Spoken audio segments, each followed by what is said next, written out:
So my audio check that I often forget to do. Hopefully you can hear me. Hello, everybody. Let's see. Oh, it's slightly delayed. Maybe audio is not working. You never know. Technology is always keeping me on my toes. All right, loud and clear. Thank you. Hello, Saban.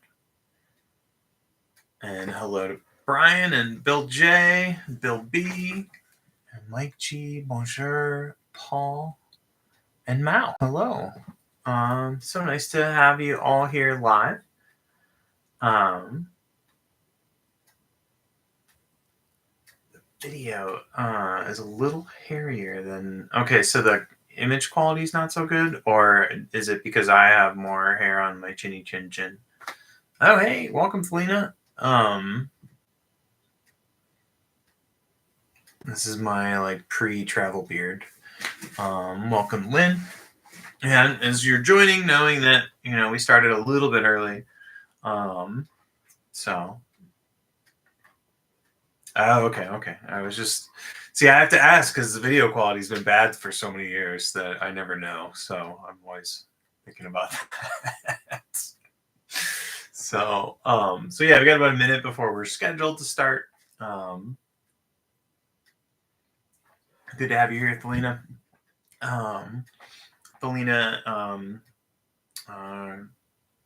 Snama, I guess would be how I'd say that. I don't know if I got that right. Snama and Saban and I all live in Arizona. And Arizona is like, don't worry about spring. Summer is here. So let's just see.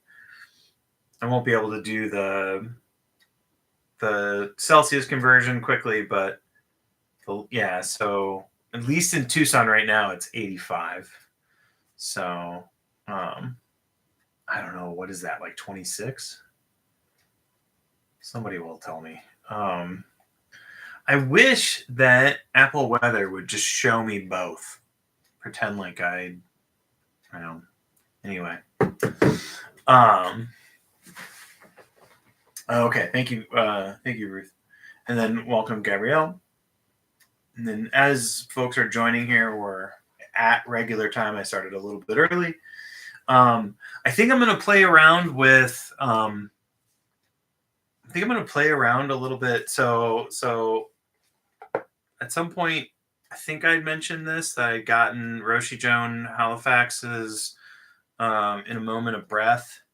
And it's like these different cards that are this is actually part of the inspiration for the card deck.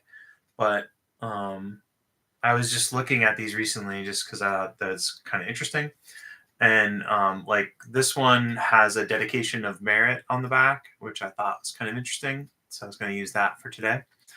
And then going to do a little bit of off-the-cuff visualization for something called Open Mind. So we can think of this as us reviewing the cards that are available. Obviously, this is for review purposes only. But yeah, so that was just this idea of Ocean Mind, just playing a little bit with that. Yeah, so there's a different dedication of merit, or it's translated different, Gabrielle. So it's may this practice nourish each thing in all realms and truly benefit all beings. So again, if we were to look at it, has a lot of the same elements. So the dedication of merit I often read is from one of the Vajrayana Buddhist schools, and that's may the fruits of practice be for the benefit of all beings, may our actions be for the benefit of all beings. So so anyway, a little comparative deal here. This one, and again, this may be my bias because I'm on the Zen side of the fence, but this one has it feels more compact. Zen, the funny thing about Zen is most of Zen is writing about how it's all about practice. So there's so many books written about Zen in general. Usually, I like when they're razor thin. I love a good razor thin Zen book. But there's a lot that's been said about the fact that Zen is this transmission of knowledge and practice beyond letters, I think is how it's usually translated. And I always think that's hilarious. So yeah. And so welcome to Lisa too here. Yeah. And let's see, I haven't done my normal thing. My name is Andrew. I'm a certified mindfulness meditation coach. I'm an engineer by trade and training. And most folks will know me from the Do Nothing Project, where I am the moderator and sometimes guest host. There you go. Back when I had a radio show on camp, University of Arizona Campus Radio, was it AM 940, dorm channels 20 and something? I used to know that I repeated my call intro for that for like an hour drive, so that it was like drilled into my neurons. So what is the other side of the Zen fence? So we could imagine that on one side of the Zen fence, so maybe Zen is the fence, and on one side it's what is generally referred to as Theravada, but basic Buddhism, or like the initial teachings. Classic Buddhism is another way to look at that. The fence is Zen, and then the other part of the fence is Vajrayana. Vajrayana means is translated as a diamond vehicle or indestructible. So it's indestructible teachings. And depending on who you talk to, like you always kind of want to, whoever's telling you about the three turnings of Buddhism, you always want to know what turning they live in, because it's a little bit like, like the naming of it is all relative based on so Zen is part of Mahayana, which means like great vehicle. And so their vision will almost always color how they see the other things. And the fence is probably the wrong metaphor, but hopefully that's helpful.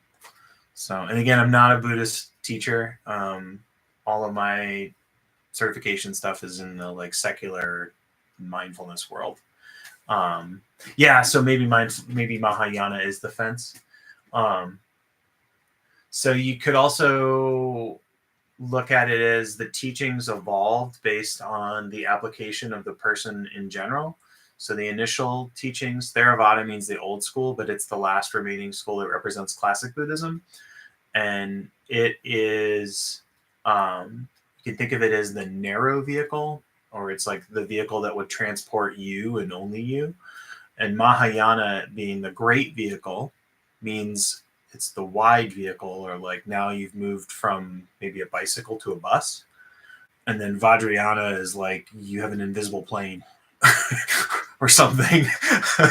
But yeah, so a glossary is a great idea, Esquin. I actually found at one point I did have a glossary somewhere.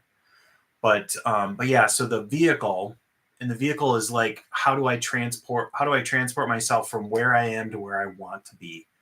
And that is the notion, or part of the benefit of that is you look at it as the teachings are the raft that get you from one shore to the other. So that's where a lot of the vehicle metaphors come into play. I like it because the notion really is you may want a different vehicle at a different point in time in your life. And so it shows the infinite customization that the teachings have gone under. So it's really, anyway, that part's really interesting. I've gone way off and we haven't even started, but I was thinking from ocean mind. So we're going to do a 25-minute sit. I'm going to do a little bit of riffing, which I normally don't do, but hey, let's have some fun on a Wednesday. And I'll give you a little bit of some visualizations to play with, and then some home base to connect to. And then the last 5 minutes of the 25 minutes, we'll let go of whatever we've been practicing and do nothing. So that's what we're doing. Thank you so much for your patience. I'll curtail my extemporaneous descriptions at the beginning in the future here. So, all right. Thanks for being here. So we invite the bell to give us a little bit of signal into starting our practice. I will operate from this notion of a seated posture, either in a chair, on a cushion, or on a bench, but you could be lying down or standing or walking. And then really just establishing the posture upright without being uptight. We want to have the torso upright, but we don't want to be strongly efforting and holding a posture. So that holding will eventually tire us out. We just want to have this uprightness that allows the spine to be fluid. Kind of checking in, kind of imagining that you're sort of stepping into the doorway and asking your brain kind of how are things going right now? What's the body up to?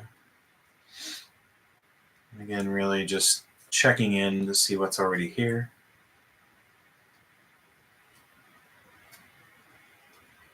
And then a few deliberate breaths. Slow and low is the tempo we're going for.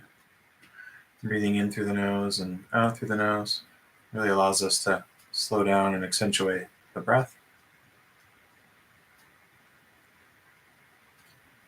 So I'm going to offer some mental visualizations, which I don't often do. So you're always welcome to ignore the cues that I'm offering and kind of come back to a place where you're just sort of sitting with your home base or sitting and knowing that you're sitting, sort of the basic meditation of that. But to be honoring the small practice that I pulled from the deck, just this notion of an ocean mind. So imagining the wholeness of the mind is a vast ocean.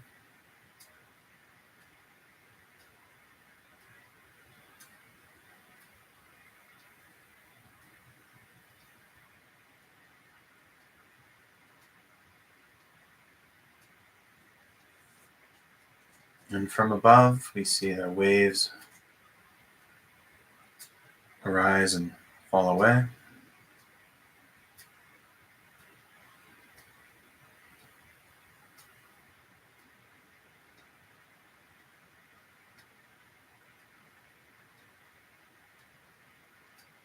And the currents are pushing and pulling on the surface.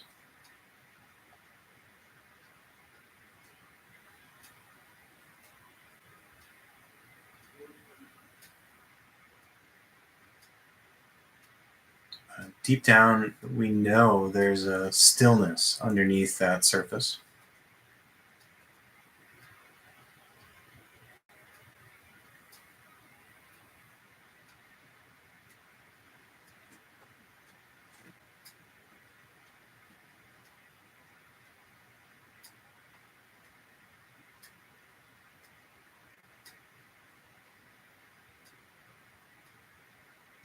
And so, like our posture, we have this movement that we often need to move and then we get still. Just like that, this ocean mind has movement at the surface and a stillness underneath.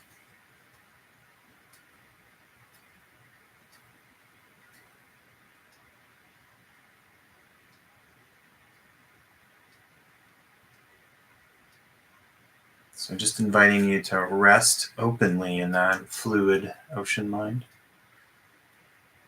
And I'll let you explore and check in a bit.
And just tuning our visualization a bit. If you feel more comfortable viewing that ocean mind from the shore, if that makes you feel a little more safe and resourced, I can offer that. And the other notion is that the breath has,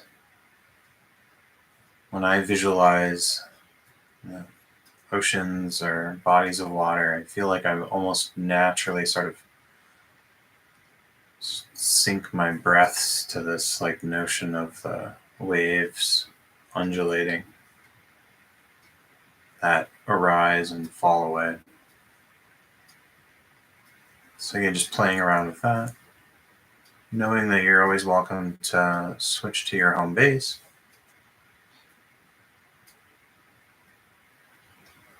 And then tune that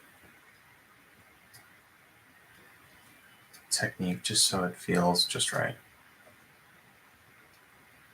All right, keep going.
So one last invitation with the technique, just seeing if this is something you want to try. So when we're thinking about visualizing an ocean mind, maybe that kind of feels like it's only in the mind. So seeing if we can include the whole body and feeling the edge of the skin of our body, almost like that's the surface of that ocean. And you can see the currents, you can see kind of an aliveness on the edge of the skin, just playing around with that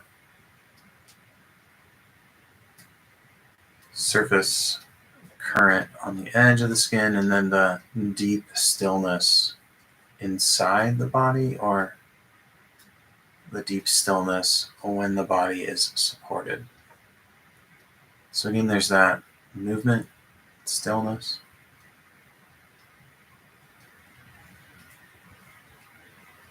And then again, you can try it, and if you don't like it, no big deal. You can go back.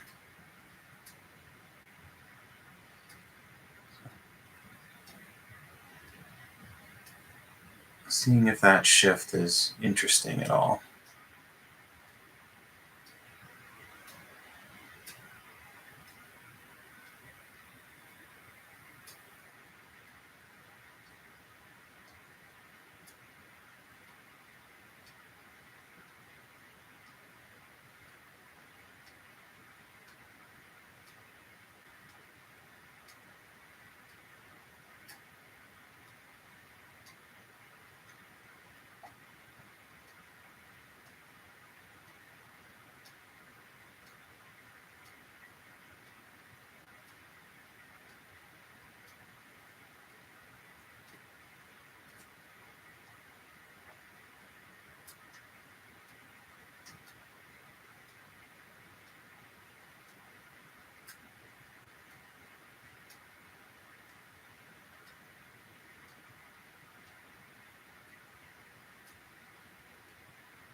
All right, so you're welcome to keep going with the technique, but this is your opportunity to lovingly put the technique off to the side, maybe on the metaphorical shelf, and shift into do nothing. And what we're doing is we're allowing our mind to do whatever it wants. So we're letting go of any intention to control or guide our attention. And just being with whatever comes up.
Our sit has ended. I'll invite the bell to signify that.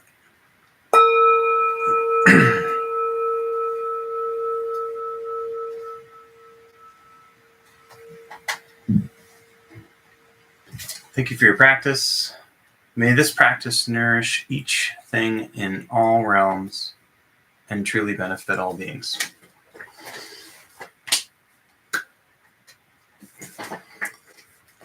Hello, Marjorie. You're super, super welcome, Gabrielle and Marjorie. Yeah, so I think I showed off this deck at some point, and then I said we'd do a practice, and then we never did.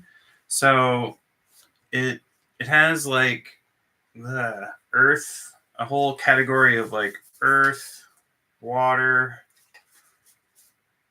fire, and then the two things that we did are related to space. So the dedication of merit is its own practice, and then ocean mind. So again, for review purposes only, say that enough times that YouTube doesn't get upset with me, and I don't have any relationship with the publisher or anything like that. So what is on my shirt? So this is Doug. So there's a YouTube channel called Screen Crush, which is there. The SC on the thing is, and then this is actually, if you're a Star Wars fan, this is the character set. It's called Arabesh, and so and it says Doug in Arabesh, although it sure looks like an F right there, doesn't it? So, but yeah, so that's Doug, name of the dog. And Doug is a character in all the Screen Crush videos. Yeah, so beware Doug. He's a delightful multi-poo.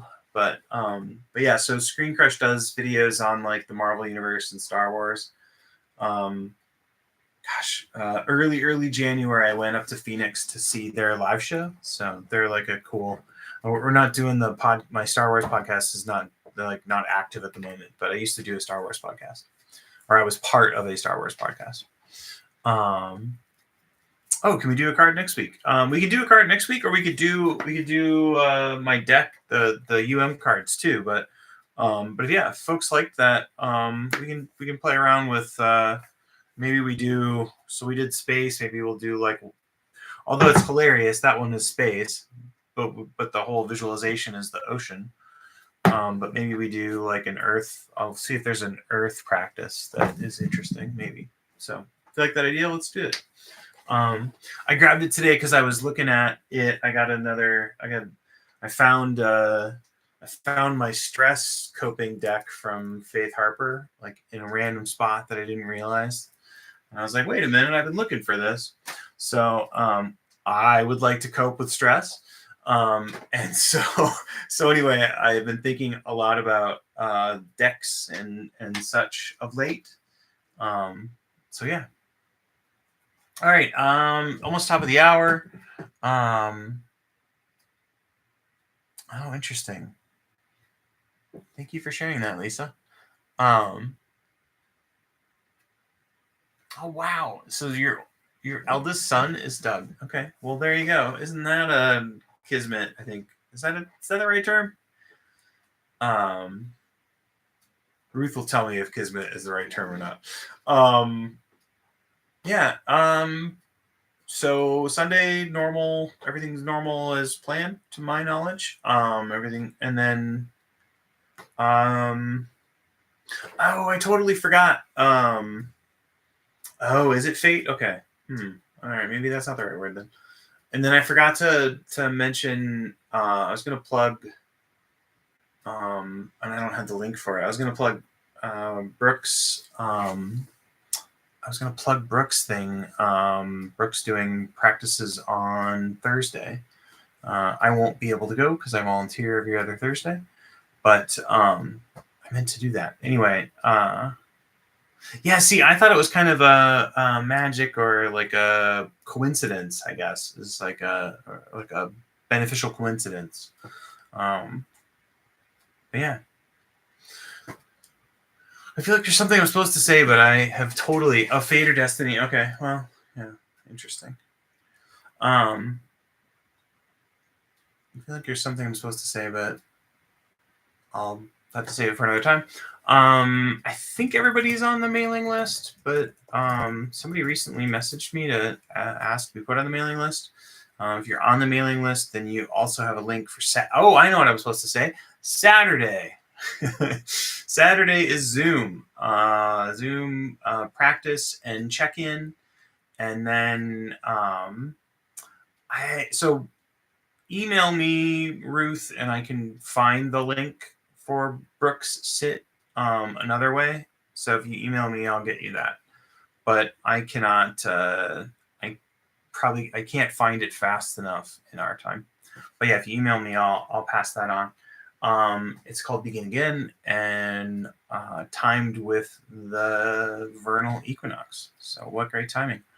But yeah, so Zoom. When is the sit? It is 7:30 Eastern, I think, because it was 4:30 my time.